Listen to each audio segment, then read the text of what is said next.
Hey guys, welcome back. My name is Danielle and this is Daniela Diaries. Hey friends, welcome back. Today we have a Chicago true crime video. So if you are new here, I do Chicago true crime series. I used to do them twice a month and I was noticing that the views weren't there. So I went ahead and I dropped it down to once a month. If you guys do like this, and I would love to see this just go up. So if we can get just at least, a couple thousand views, that would be swell. Give us a thumbs up. Let me know down below that you guys are here for the true crime series, because I have so many in my arsenal. I focus on Chicago true crime, or true crime that happens in the state of Illinois, just because I am from the city of Chicago. I've been born and raised. I'm still here, and this is home. So I love to share a part of my home with my friends, even if it isn't like the best things about it. But nonetheless, who doesn't love true crime? So if you're into it, you're here for it, please subscribe, give this video a like, share it, do all the things. Nonetheless, let's jump into this case because it's a doozy. Promise you will love to hate this girl. That's it. Here we go. Let's jump in, my friends. Patricia Patty Columbo was born June 21st, 1956, to the proud parents of Mary and Frank Columbo. Frank Columbo was a first-generation Italian-American living the dream. He and his wife Mary were really happy to be parents. They had Patricia and they bought a home, a brand new built home in 1964 in the city of Elk Grove Village, which is like a northwest suburb of the city of Chicago. A lot of people at that time were escaping the city to the suburbs for like that suburban dream life. Frank was a used car salesman and he worked at an auto parts store. And Mary was a stay-at-home mom. She stayed at home with Patricia and all seemed well. Patricia was the apple of her father's eye. He adored his daughter and she loved to be the center of attention. When Patricia was 7, her mother gave birth to Michael Columbo. Michael was the baby brother and he quickly became the dad's prize. He was the heir to the throne, you know what I mean? That father's that father-son bond, and Patricia did not like it. She did not like being pushed aside. There's been many stories and there's been quite a few books written about Patricia Columbo and about how, she really, according to her, that she was pushed aside. Her parents basically really did not care about what she did or anything that was happening to her, and they focused primarily everything on Michael because, he was the boy, he was it, he was everything, and she was nothing to them. That's what she says, okay? A lot of family members do say that Patty doted on Michael, that she loved him, that she would, always be by him, she would always watch him. It was always her job to make sure that he was okay, and people would say, though, you could see the animosity that she had for her brother. So it was, they had the perception to the outside world of being like this great nuclear family, but there was a lot of issues. Later on, we'll discuss, Patty said that there was a lot of stuff that happened to her during this time of her life, in books and interviews that she had later given to, authors and press. In 1972, Patty was 16 years old and she got a job, which many 16-year-old girls do. She started working at a local cafe, like a little, coffee shop that was in a plaza. And, she was a very, very pretty girl. Patty was a gorgeous, gorgeous girl. And while she was working there, she, met a lot of new customers and people and was really exposed to the outside world. At this time, she met Frank Deluca. Frank Deluca was a 35-year-old married man with 5 children, and he also managed the pharmacy at the Walgreens that was next door. So Frank would come in all the time, see Patty, they would start flirting, and eventually it became a relationship between them. They became sexually involved. Patty was 16, Frank Deluca was 35. Frank had children that were almost the same age as Patty. And he had her come to work for him at Walgreens. So she managed the, the makeup counter or something like that. She was working the makeup counter at Walgreens and they had this relationship going on. It wasn't hidden. It is said, and I believe it. I don't think this is kind of a fallacy or anything, but it said that Frank Deluca was a kind of a, I don't want to say sexual deviant, but he was into a lot of crazy stuff. He was into the swinger lifestyle. He was, you know, doing all that with other couples. I don't know if his wife was involved, but it said that he was very much into kind of a wild sex life, and he kind of introduced Patty to this, and what I say is he groomed her. So he had her doing a lot of things that a 16-year-old girl should not have been doing. He introduced her to orgies, bestiality. They're saying that at one point Patty had brought some pictures of her and German Shepherd. This is viewer discretion advised for sure. Yeah, so it was really, really off, and like she's seen nothing wrong with it. This was, you know, her boyfriend, and he was so handsome and good looking. It was very, very bad. This whole situation was very, very bad. Okay, so here's this young girl, 16 years old, sleeping with a 35-year-old married man who's a father, who's also a lot more advanced in his sexual escapades than she's ever was, and they take off into this relationship. Okay, at this time Patty really started to get into a lot of trouble, okay, and her dad was kind of at his wit's end with her. They're saying that the family had some money. Elk Grove Village is a pretty well established neighborhood, especially at that time. It was a very upper class neighborhood.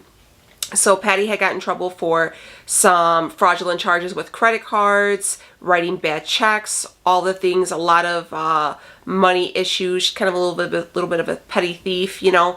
And every time she got in trouble, her father would bail her out. He would pay the restitution, he would pay off the people to not press charges on her. So he was always bailing her out. Patty was basically a brat, okay? Not saying that what was going on with Deluca was not scarring her or kind of triggering some stuff, because as an adult looking at a 16-year-old girl with a grown man, you know, there's some issues, but also the father didn't do her any justice by constantly bailing her out of these, you know, crimes that she was doing, okay? So she kind of felt like a lot of 16-year-old girls, 16-year-old people feel untouchable, you know? In April of 1974, Patty was actually brought in to live at the Deluca house. So it was Frank Deluca, his wife, and their 5 children, and Patty.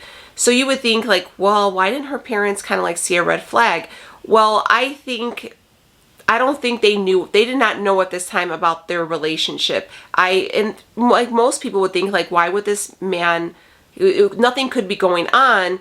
You know, his wife's there, his kids are there, you know what I mean? She kind of made it sound like it was a very platonic relationship, and the wife needed help with the kids, so they brought her in to help out. So, which was not the case. Like I said, I don't know if the wife was into the whole swinger thing. There was like swinger magazines, like he was very much engulfed in the swinger lifestyle. And this is also the 70s, so there wasn't like chat groups, like it was still like magazines and stuff coming to your house. And while like the wife was out in the backyard with the kids, like these two would be like in the house hooking up. So I know the wife had to know, but in this particular case, there's not a lot of information. It's very, very like pushed under the rug. It's very crazy, unless you wanted to read books by authors, but I feel like they're you know, that's their point, you know what I mean? So I was just going through and all the cases and all the stuff I picked up, and it's been very tight-lipped about Deluca's wife and his children. So, especially with the children, which I respect, but I don't know if the wife knew anything about what was going on or if she was involved in it. So Deluca had promised Patty that he was to have her come live with him, and he was going to get her started in a modeling career. As I said, Patty was gorgeous. She was a beautiful young girl. Deluca wasn't hard on the eyes either. So he's like, look, don't worry, we're going to get your modeling career taken off. And I don't know if there was some kind of turbulence between like Deluca with Patty and then with his wife. I don't know. But eventually Patty was like, look, I've had enough of this. She called her dad and she's like, I'm moving out. I'm getting my apartment.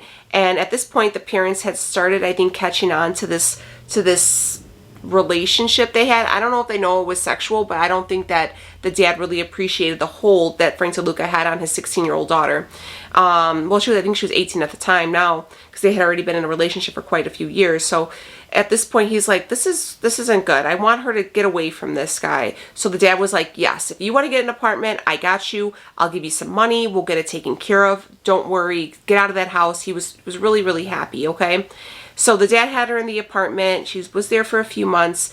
The dad caught wind that Frank DeLuca had not only was back in her life, but he moves into this apartment that he was paying for. And then the dad caught on and heard the rumors and even seen the picture with the dog. So the dad lost it. The dad lost it, and one night they were walking through a parking lot, and the dad, Patty Columbo's father, he approached them, and he basically told Frank DeLuca, like, you need to stay away from my daughter. You're a pig, you know, and he just lost it. And Patricia Columbo's dad, Frank Columbo, took a butt of a rifle and like cracked him in the face and knocked out like 4 of his teeth, which I thought he should.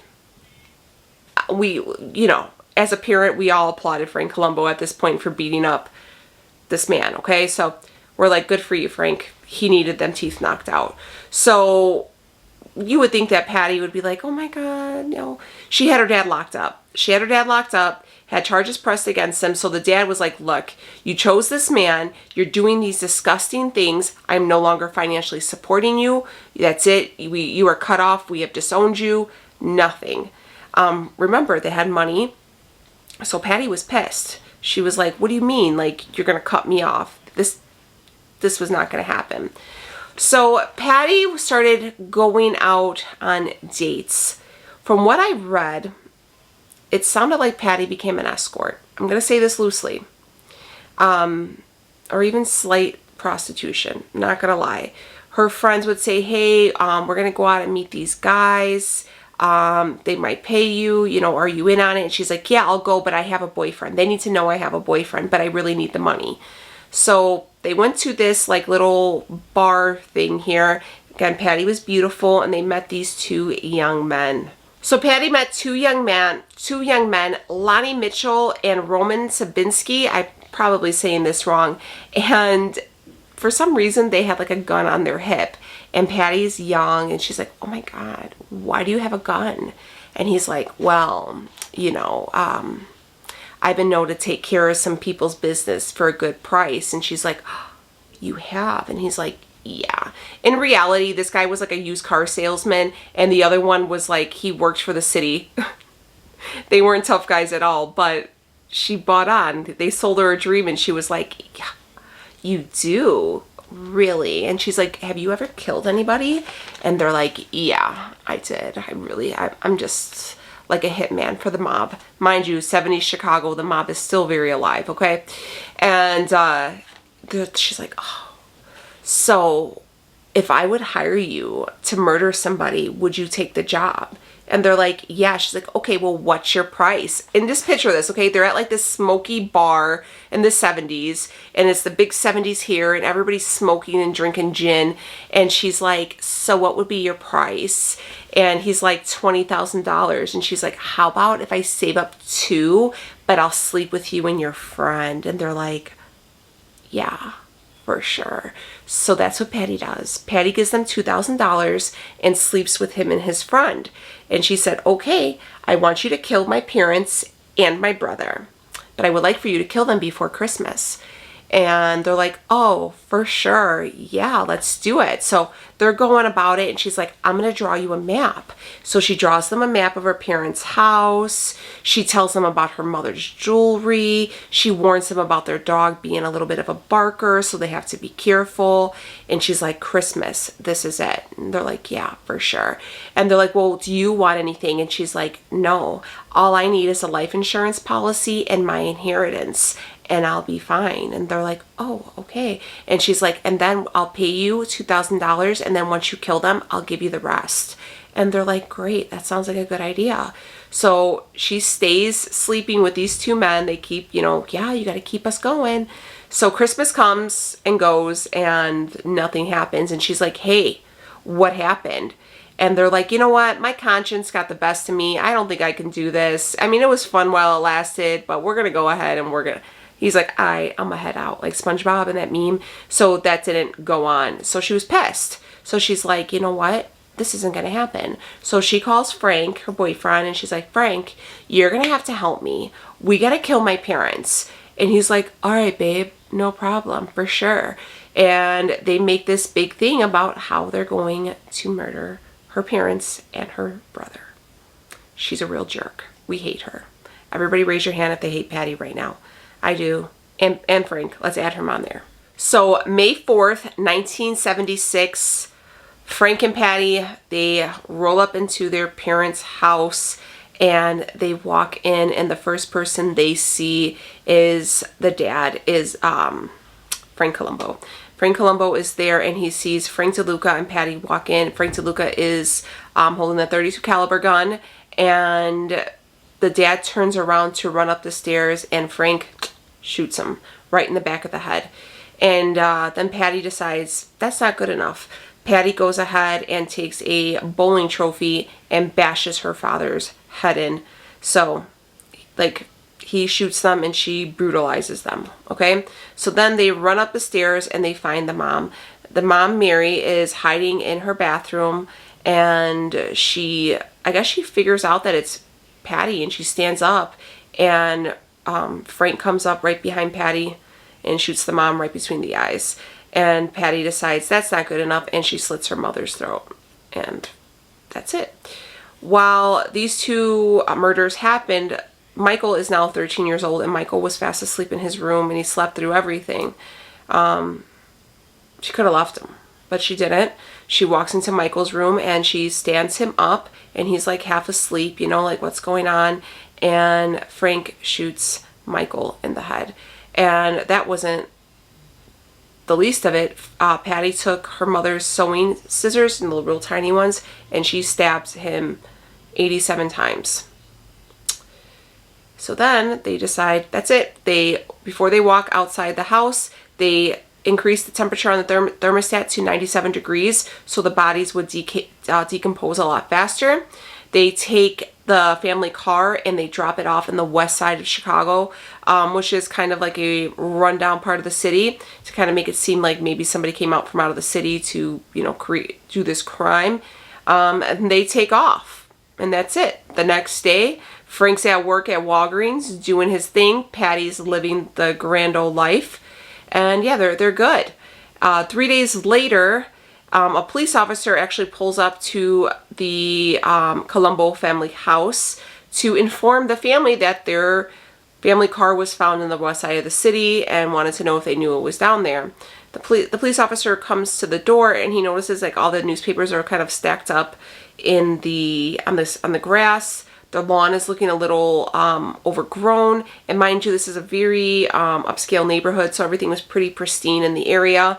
And he notices the front door is like ajar. So he's like, what the hell is going on? So he's like, hey, police. And he opens the door. So he opens the door, and the first thing he sees is the dad, Frank Columbo's body, laying right there. So right away he gets on the walkie-talkie and he's like, hey, I need backup.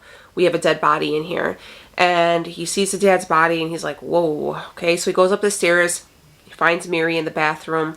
And then he goes into the room, and that's where he finds little Michael.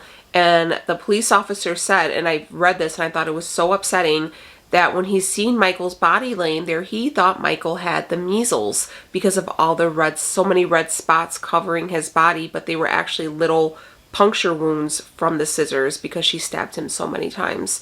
And mind you, this does not happen in this area. So, you know, the police were all coming out, and you would think like now people are nosy, but at that point and back in the day, people closed up their curtains.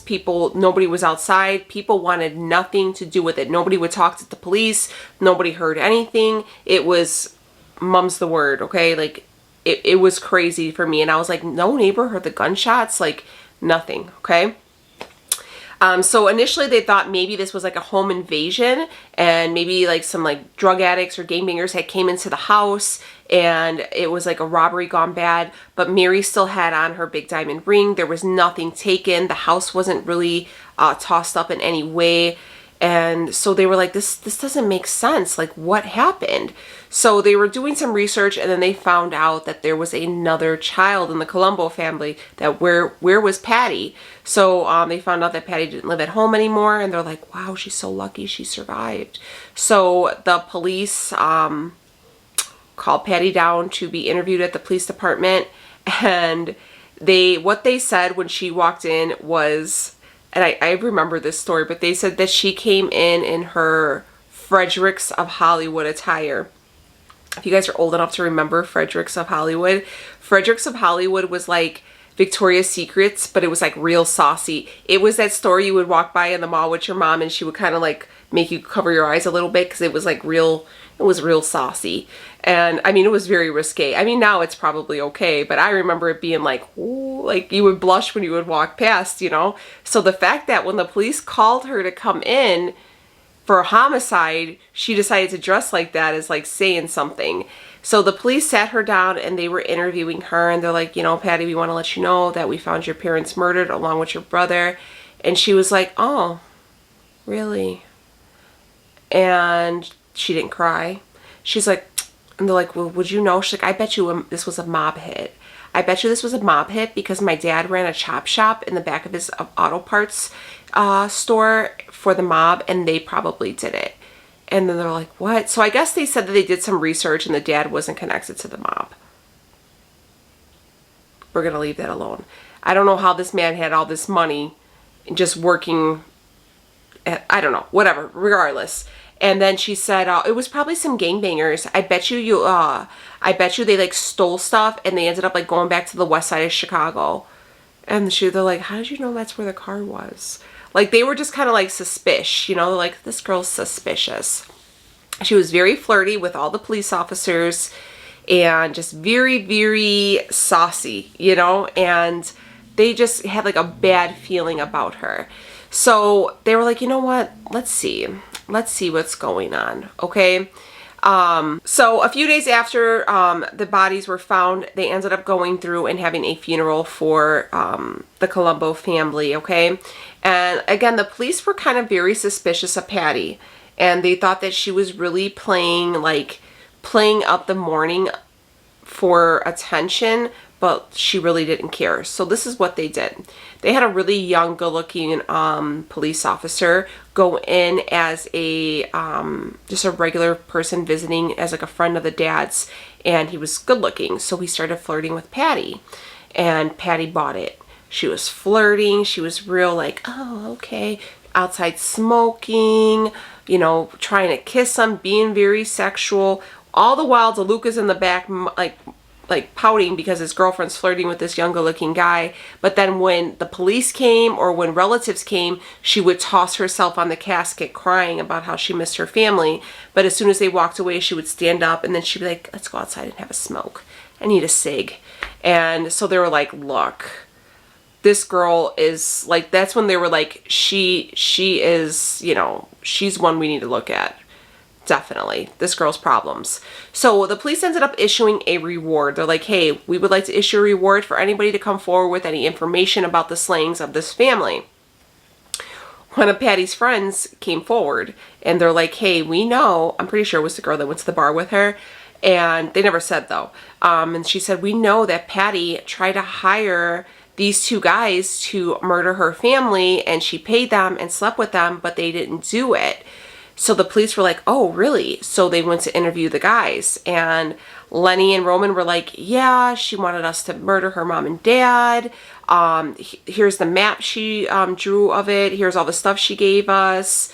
Yeah, she wanted us to murder her parents for an inheritance that she was planning on getting. So they're like, oh, really? So guess what? Patty got arrested.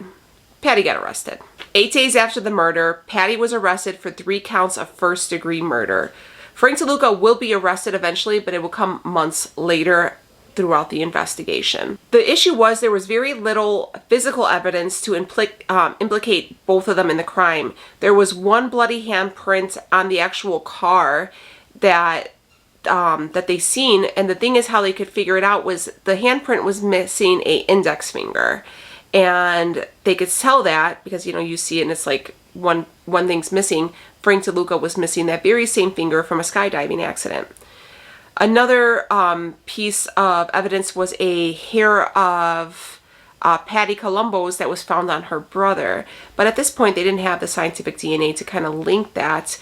And how could they say it wasn't just in the house? So that was it. And then they also said that by telling the death of the stabbings on little Michael's body that it was done by a woman. But it's one of those things where you couldn't really say yes or no. Eventually, Frank Deluca was arrested because Patty eventually gave him up as her accomplice, and other witnesses came forward.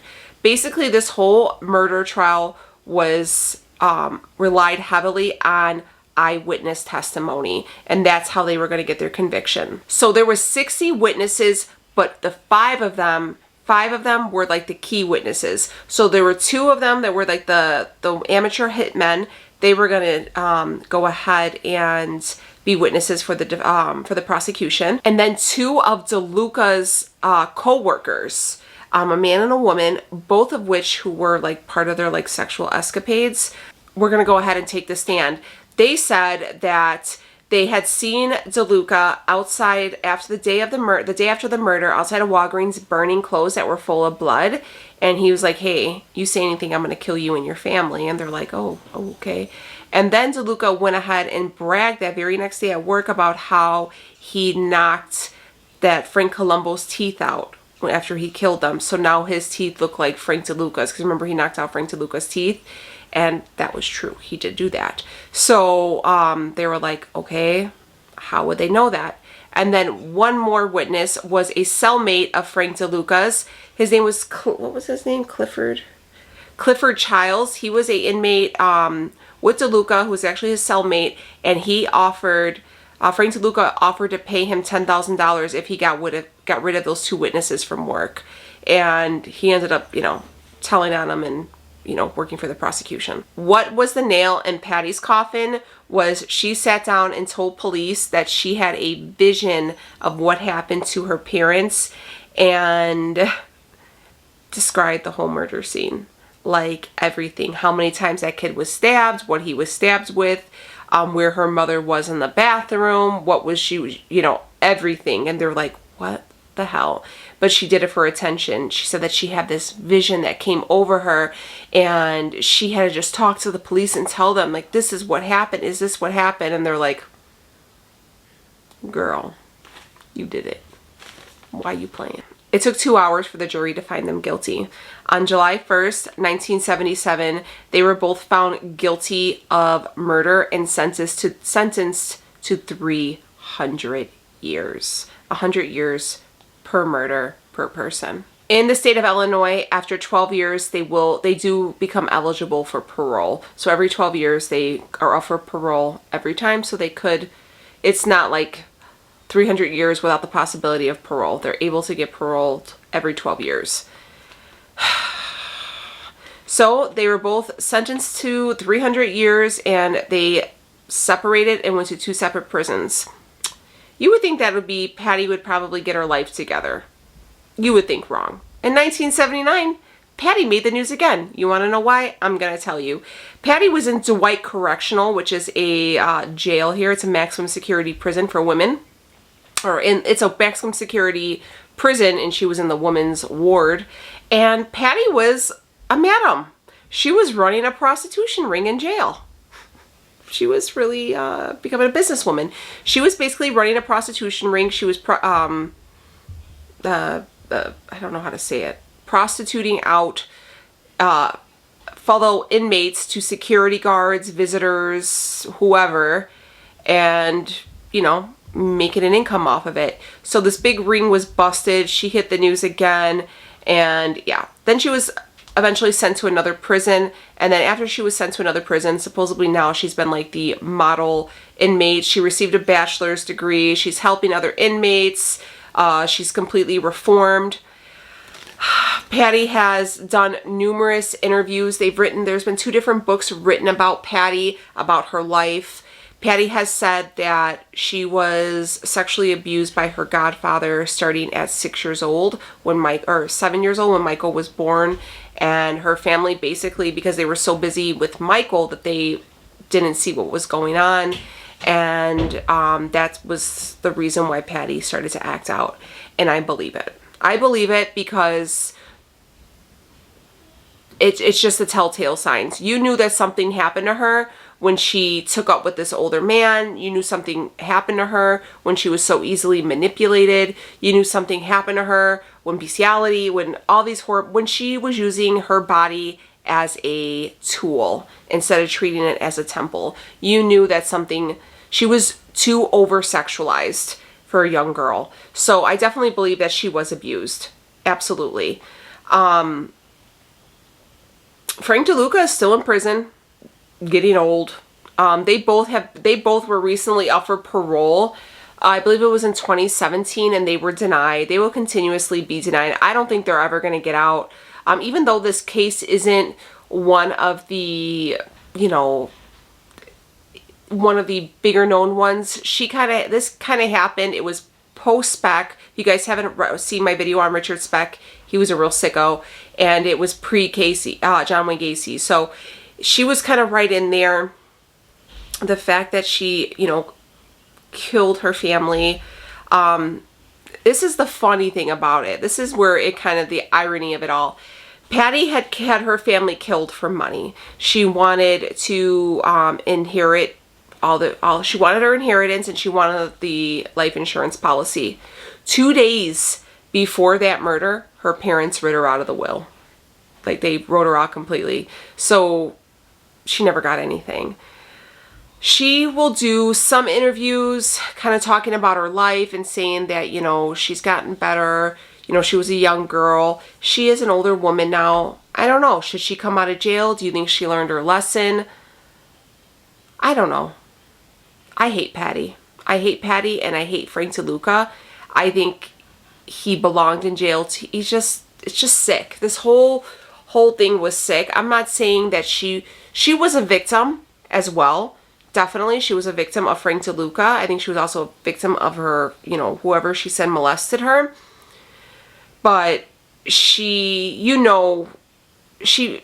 was also, I think she was very narcissistic, and I think she played people, and she used what she thought was her best asset, which was her body, and she got what she wanted. And when her dad cut her off, it pissed her off, and I think she was low-key really jealous of her brother and her mother, and so she killed them. And I don't know, I think she belongs in jail. I don't think she should ever get out. Neither should Frank. Period. I would love to hear what you guys think about Patty Columbo. Do you agree? Do you feel that, like, you kind of seen this, these accusations of being sexually abused? Did you see that coming? Because I did. I was like, something happened to this girl. What happened? The fact that it was such a crime of passion, because it wasn't just in there shooting them, getting in and get out. She just tore their body up after they were already dead. And then they, to hurry up and decompose the body. It was so premeditated. She planned that out for months. It wasn't like, when you're younger and you're like, oh my God, I hate my parents. I just wish they would leave me alone. It was like, no, I want them dead. This is how we're going to do it. I'm going to hire you. And she had a chance when they said, no, I'm not going to do it. All right, you know what? Screw it. This is it. I'm just going to go on. No, she knew what she was doing, and she did it anyways. So that, my friends, is a story of Patricia Columbo and her little nasty self. I don't know. This was a doozy. What do you guys think? Let me know down below. All right, guys, I'm going to wrap this video up. I need a shower. Like, I feel gross after talking about her. She physically makes me feel gross. So does he. Like, he's such a sleazeball, Okay. Well, I'm going to wrap this up. If you guys are new here, please subscribe. Don't forget to give this video a thumbs up. Please share it. Let me know down below if you are here for the true crime series, and we will continue to do these once a month. And yeah, so see you on the next one. Be good people, make good choices, don't do gross things, stay out of jail, all the basics, and I'll see you on the next one. Bye, friends.